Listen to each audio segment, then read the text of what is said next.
Biathlon World Cups. This is day 3 of the competitions here and the first of the pursuit events. Apologies for joining the race a little late. We're going to catch up with the first shoot in this men's event, and then we'll do our introduction that was so carefully prepared, but we had to miss out because of the delay in Oberstdorf and the Nordic combined. That's the price we pay for going live, but we join it with Rojkov taking to lane 1 on shoot 1, and the winner of the sprint next door to him, Alexander Simon of Belarus. Andreas Bernbacher, lane 3, and then Vincent Defrat, the best of the French in the sprint 2 days ago, in lane 4. Good shooting from Rojkov. Mike, he hasn't missed a shot in the last 45 that he's had in World Cup competition, so he's absolutely red hot with the rifle at the moment. And Simon going pretty well, but thrown one wide, so 1 penalty loop for him. Well, it is easier shooting conditions today, and so far only Rojkov to go the perfect 5 with 5. A chance then for Ekhoff, but he's made his first mistake. You'd expect one of the 2 Russians to go clear, either Chepikov or Kruglov, but Chepi, the veteran, in fact, they're both throwing early shots wide, and the 2 Russians have some chasing to do. Hannevold, Wolf settling. Hannevold, as always, taking a long time to get the first round off, and he's missed with that. We thought the conditions were a little easier, Mike, but mistakes being made all over the place. Poiré also going wide. Quite unbelievable. Hannevold has had a bad year. Frode Andersen, well, it's unusual to see there 5 with 5, but he's the man to move forward. Anderson, with a hit rate of 64% in the pursuits this season, has gone 5 out of 5 in the first shoot. Fischer of Germany, he'll be moving up through the order. A bad result in the sprint, and his teammate Rico Gross also going clear. Those 2 will move up close to the top 10. I think we'll see them feature on the second shoot. It's an interesting aspect of the pursuit race. When you're chasing the leaders, you tend to over push yourself, and I think that's the reason today the wind flags are very calm, and that's why we're seeing relatively poor shooting. Well, let's just recap on the situation, Mike. The sprint event 2 days ago, Alexander Simon of Belarus getting his first ever World Cup win. He started off. Rojkov soon overtook him. He only had a 6-second deficit to make up, and the Russian leading into the range for the first shoot. He looks in a very strong position, and as I mentioned, he's now hit 45 out of 45 shots over recent weeks, and he's had, what have his results been? 3rd, 1st and 2nd, and he's got the lead here, and it's quite a comfortable margin after that first shoot. That is a comfortable margin. He's got a clear 35 seconds when he left the range, and you just get a feeling it's going to extend as we climb up the hill. Here is Rojkov, this World Championship course in Poklюka, used in 2001. That saw success for Russia as well, but with Pavel Rostovtsev going so well then. And this is the top of the climb for the first time round. 5 times up this hill today, which is a testing prospect. 5 times 2.5 kilometre loop. Interesting to see Fischer ahead of Raphael Poiré, Mike. That's the battle for the top of the World Cup standings at the moment. And Fischer with 13 points to make up on the Frenchman. So if Fischer can keep going the way he has done so far and get himself into the top 2 or 3 positions, then there is a chance that he will be in yellow again, because of course he was the man who started the season so well. Indeed. Well, 4 years ago Fischer came through to take bronze medal in the World Championships on these tracks, so he must have a good feeling, moving up very fast. Hannevold, right off form. What was his shooting result? The Norwegian, who is usually so reliable and will almost certainly be part of the Norwegian relay team. 3 misses on the first prone. You suspect something must have gone wrong there. Quite unbelievable. And that's been Hannevold's weakness this whole season. His skiing is still the same, but he used to hit 90% of the prone targets. Now this whole season he's down to about 80%. Now Sergei Rojkov settling for his second shoot in the prone position. Vincent Defrat, who incidentally has beaten Raphael Poiré in 5 of the last 7 races, so he'll be claiming that he's now the French number 1, but I think Poiré may disagree with that. Now Rojkov, what can he do? Rojkov, you just feel the focus, the determination in this man. Oh, so he misses shot number 50, but still, he's got a sufficient margin to be able to hold off the chasing pack. Defrain alongside him, Frode Andersen. What an excellent start for Andersen. And Andy Bernbacher, who got on the podium for the first time 2 days ago, still in with a chance of repeating that achievement. Now, Andersen, if he can get a top 3, then I think the Norwegians will have to pick him for the sprint event in Hogfilsen in a couple of weeks' time. The first miss for Andersen. Defrain solid as ever, gets 5 out of 5. Bernbacher throws one wide, so does Simon. Andersen, as we saw, one miss. Simon throws 2 away. What's going on with that second shoot? Well, it's a big opportunity for Simon today, and to be leading the whole of the world out in this race, it tends to put, if you haven't been in this position before, it puts an extra pressure on you. I think that's what's his problem today. Sven Fischer, another clear shoot, and he will be moving up through the order. We'll get an indication of his position very, very soon. But Fischer, who started in 11th, has got himself up to 5th. He's only 31 seconds down, having started 1:07, so he's gained 36 seconds in the first 5 kilometres. That's the sort of rate that will put him at the top of the pile at the end of the day. Roche and Gross, 10 and 11. Gross, Mike, starting to lose ground. As usual, though, he's hit 10 with 10. Rico Gross, that's his strength. Best shot in the world throughout this season. 92 and 91, his hit rate in the prone and standing. Canard and Robert of France both go clear. Egil Kjelland, he has certainly got to put in a good run today. We'll have a talk about selections and team choices in just a moment.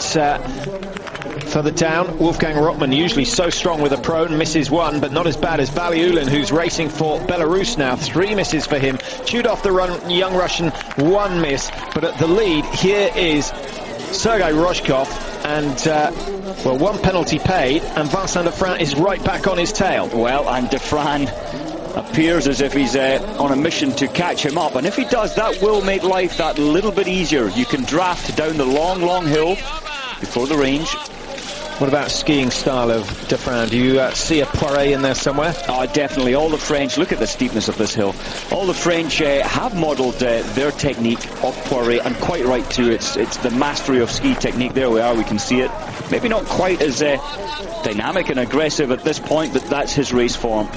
Poiré not going too badly. Our late arrival to this race, but the live winter sports action really is such a packed programme that these problems are always going to arise. And with David Goldstrom at the Nordic World Championships, they're getting a little delay on the Nordic combined. Other news from Oberstdorf, Mike. The men's 15-kilometre yesterday. Big surprise with the 2 Italians getting 1st and 2nd. But what about Lars Berger? That was an amazing race, and he said it was the race of his life. Sadly, he was start number 63, I believe it was, and all the big names went at the back. And he fell. He fell on a fast downhill, losing, the coaches reckon, between 8 and 10 seconds. And he was only 5.5 seconds away from silver medal. Well, it's not the first time we've seen Berger take a tumble, but having a chat to David Goldstrom afterwards, he thought that Berger certainly could have won that one. He was just 5 seconds off the lead. He's a fantastic finisher, but more of that later. Bjorn Dahlen coming back to race here in Pokljuka on Sunday, I should say, and Berger has been selected to stay at the Nordic World Championship, so maybe he can still get a medal. Now, the 2 leaders in this pursuit event side by side. This was their second prone shoot. Rozhkov on the right, Vincent Defrain totally focused on the left. Defrain went clear. Rozhkov missing 1 and slightly slower in the shooting, but no real significance there, just the fact that Rozhkov threw 1 wide, and his 30-second lead being cut down to this, just 10 metres. Well, look at this. Defrain hasn't been able to pick up on the drafting effect to tuck in behind Rozhkov, not quite able to pull back those 2 seconds.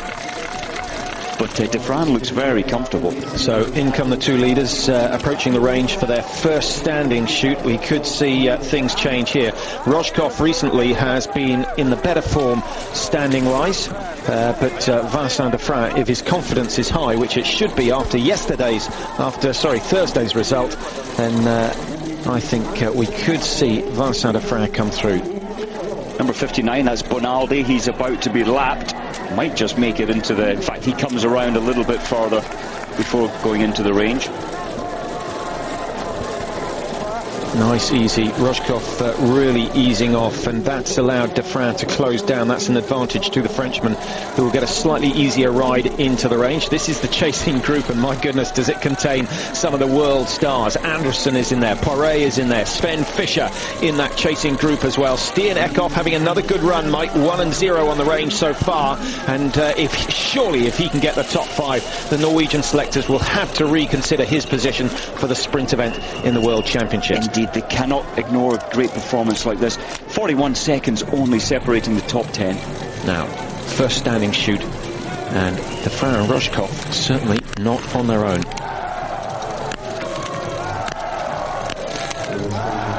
Advantage Russia.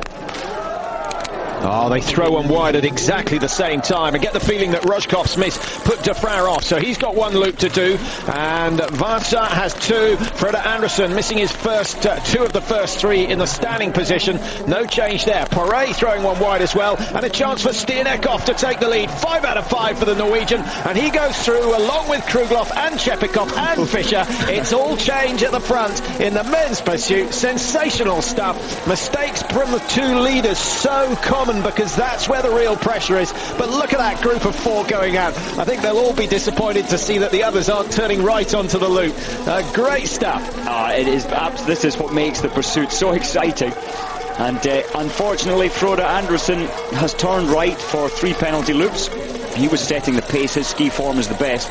Sergei Chepikov with the lead as they come out, 21.25. The time, that's irrelevant. It's all about their preparation for the final shoot still to come.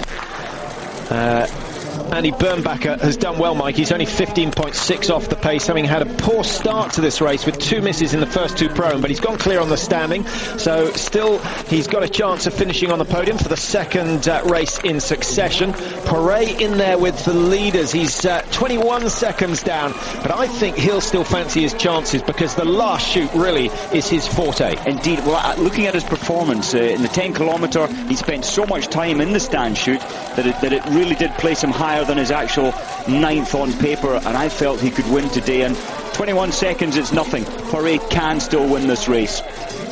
That's what he wants. He wants to establish himself once more, and in the final couple of days before the World Championships. So here's the lead group, and Chepikov looking over the shoulder, just trying to assess the situation. Stian Eckhoff looks very comfortable in second. Sven Fischer, powerful as always, in 3rd position, and Nikolai Krugloff up there with the leaders. Rojkov's got back on terms with a quick penalty loop.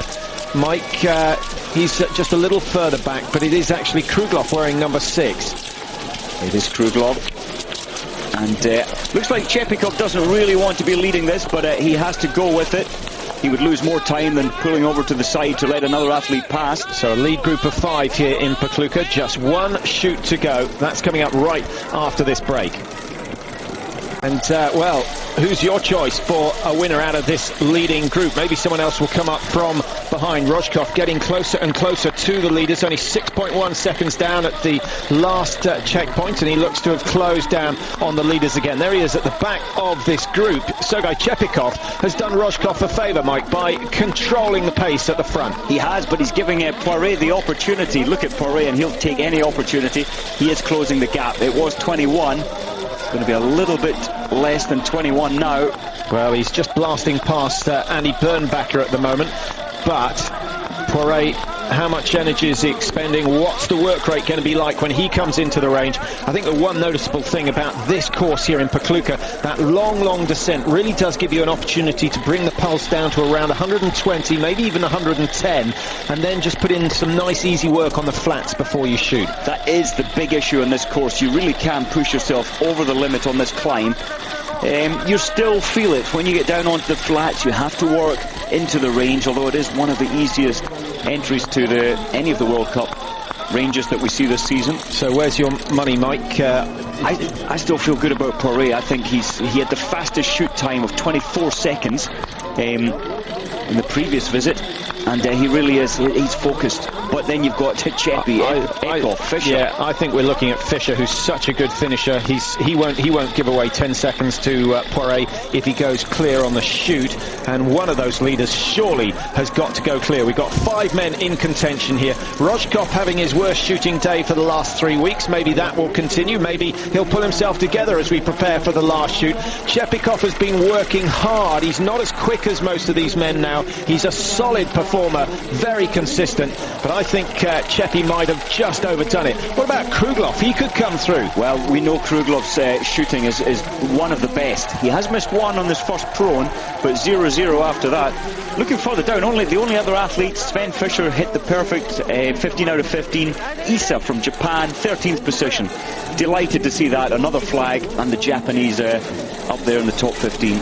So just a couple of minutes to go before this all-important final shoot, and we have never had a group this size coming in evens. A number of athletes have been lapped now, but that was inevitable. A little bit of news on the British athletes, Tom Clements and Mark Walker, both qualifying for this pursuit, the first time they've achieved that this season, but not a good start for either on the range. Yes, Tom's down, still good, 43rd at the moment after the third shoot. He's out on the track now. Mark Walker hasn't come through the third shoot yet. As yet, but missed targets in the prone. In fact, Tom Clements has hit 13 out of 15, so to be fair, that's not a bad performance from him. And if he can stay in the top, if he can get himself into the top 40, that would be an excellent day. Now, up the front, Chepikov, Rojkov, Fischer, Krugloff, Eckhoff, and Poirot chasing hard to get on terms. Here he comes. We'll settle on the mats in just a moment. First miss from Krugloff, the young Russia. Chepikov has thrown one wide as well. Rojkov still clear. Fischer throws his first miss, and a chance for Rojkov to go out again in the front. He's done exactly that, and all the others have penalty loops to do. This is Poirot's opportunity, but he's missed, and Andy Bernbacher still clear. Can he get himself in the top 3? For the second race in succession. Down it goes, 5 out of 5 for Bernbacher, and the German is on for a personal best once again. Third on Wednesday, and looking very good for a top 2, but he's going to have to ski his heart out if he's going to hold off the likes of Fischer, Poirot. What a position to be in, and a real opportunity for Bernbacher now to prove what he is made of. Number 5, Vincent Defrain, has faded. He clears all the targets in the last of the standings, but he's left himself with too much to do. It won't be a win for Defrain today. Out goes Poirot, 34 seconds down, and Mike, that is too much. The penalty loop here in Pokljuka taking considerably longer than the one we saw in Ruhpolding and Antolz. Do you think it's longer, or do you think it's just the design? It's the design. It's definitely the same 150 metres, but you need to take that bottom corner a little bit wider, which puts it to about 22-23 seconds, this penalty loop. Oh, Rojkov. Down goes the leader, and Rojkov has thrown away valuable seconds. Well, shades of Lars Berger there, who we mentioned earlier, was on for a win, certainly a silver medal in the men's 15-kilometre at the Nordic World Championships. Took a fall off camera. No one saw it, but we heard about it afterwards. And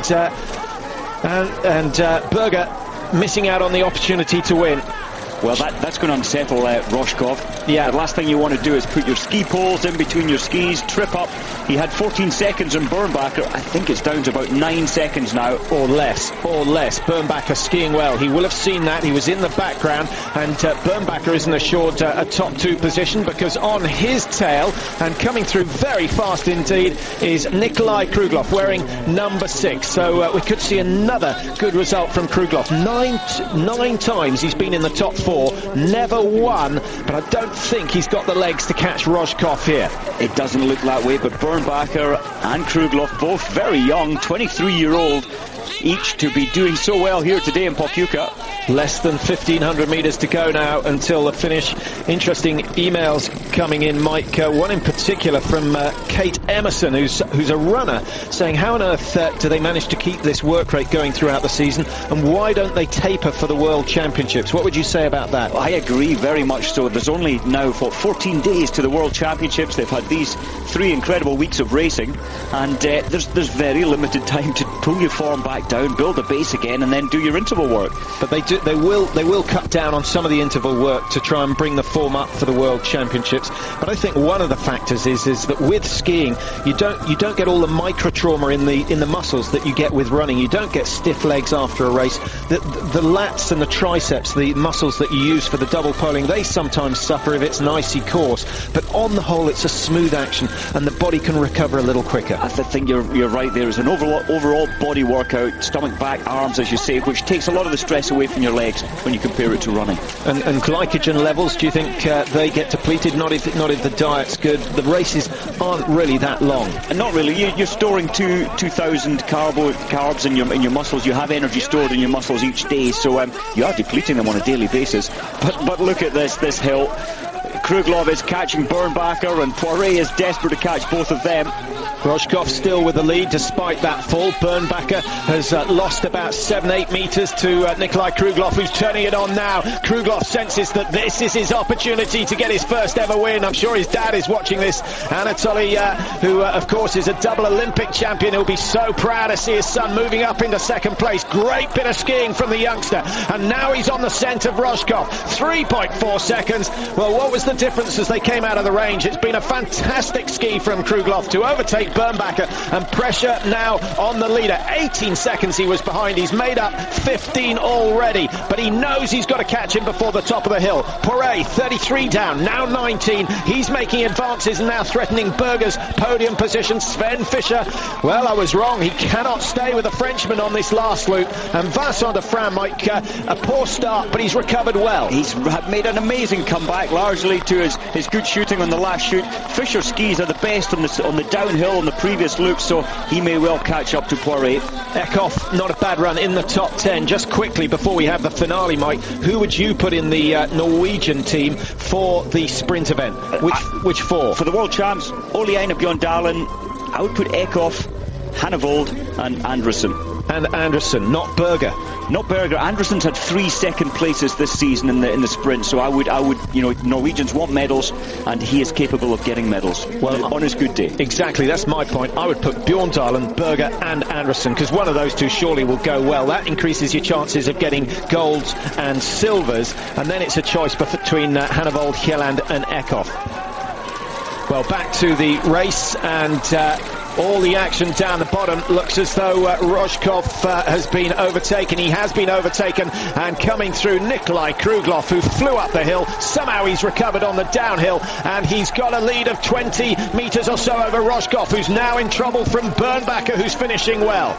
Unbelievable. That was an amazing move from Kruglov. He just got on the tail of Rojkov's skis at the top of the hill.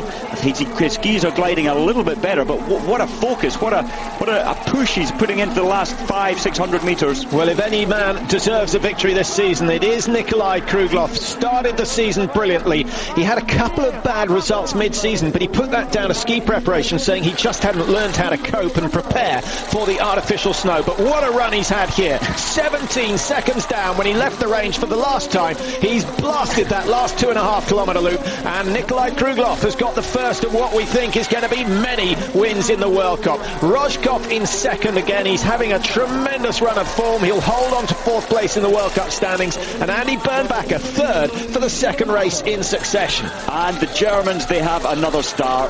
Bernbacher is the man of the moment. Poiré celebrates because he knows he's held on to the yellow bib by finishing in front of Sven Fischer, but only by 1 place. A couple of points between them today. And Vincent de Fran, who started in 5th place, finishes 6th. Chepikov comes in 7th. I think he'll be a little bit disappointed with that, Chepi. He had an opportunity here today. And Stian Ekhoff, 33 seconds down, having missed 3 targets. 1 less miss could have meant victory for Stian Ekhoff, but that's the way it goes. It hasn't happened. Mickey Grice, 9th position, so Germany 3 in the top 9. Well, look at Mickey Grice. He's made 9th from a start position of 35th. I mean, that has to be the best time of the day. He started 2 minutes behind, and Grice has finished only 50 seconds. What a performance. Frode Andersen, Mike, all started well with that first clear shoot, but then he missed 3 on the first standing. He's still got a top 10 result, proving that when he does get the shooting right, he's certainly still a potential winner. We always knew that. Chudov, another youngster from Russia, 13th position. My goodness, their tactics of introducing the youngsters this season is really paying off. Chudov from 31st, he started today up to 13th. They really are coming into form now with 2 weeks to go. And there's Isa from Japan. Clear shoot on the day, first to have achieved that, and I think the only one to achieve that. We'll check that in just a minute. 14th, having started 17, 2 of his best results of the season. Isa, he hasn't quite got the ski speed, but with that sort of a performance, I think he's going to mature over the next few weeks. Rotman, 15th, Mike. Unusually missing targets in the prone. Suddenly he hits them all in the standing. Look at this, coming into the finish together. Good teamwork. Can they make it equal? I'm not sure. Well, it's confused the computer anyway, who thought they were just seeing a double. But number 15 was Alexander Aubert, who's a new name on the French team. Did an excellent run, got a PP 2 days ago, and he is one of those canards, but we're not sure which one. Mickey Roche, 20th position. Is that good enough to make yourself part of the German quartet in the sprint? I think so. His recent form has been well up there, and again 20th today. Well, that puts him 5th German, but it's still a respectable result. Well, Hannevold, who is usually so secure in the pursuit event, has had a bit of a nightmare. Dropped down to 22nd position, having started in 8th. But what about Alexander Simon, who was the talk of the town 2 days ago by winning the sprint? He's dropped from 1st down to 21st with 4 misses on the day. That's a big drop-off for Simon, 2 minutes 27 behind. But Kruglov, there is no happier man in Slovenia than Kruglov. 23-year-old, his first victory. Well, he has a point at the skis, and there is no doubt that his skis were considerably faster than poor old Rozhkov, who was overtaken on that last downhill stretch and really had no chance of staying with Kruglov. But it is part of the game. If you win a race, you point at the skis because that keeps your sponsors happy. But I think we saw enough evidence to know that that was the case today. All set running Burke, and finishing in 34, 35 and 36th position.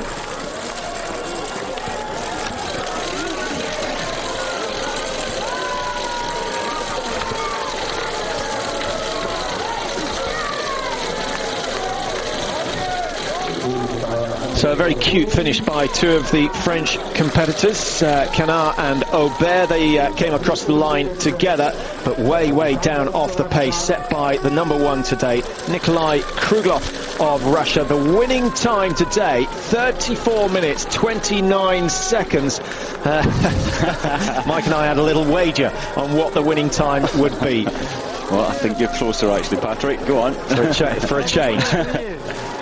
So, great news for the Russian team, Mike. They've made huge advances in both the men and the women's over the last couple of weeks. Can they keep this sort of form going for the next 2 weeks and take titles when it comes to the World Champs in Hogfilsen? I think they can. There's Grigorev coming through for Russia. There's a whole new group of different names coming into form. They haven't been performing so well. Chudov being one, Grigorov, that's a reasonable result from him. I think they're well lined up for medals a couple of weeks' time at the World Champs.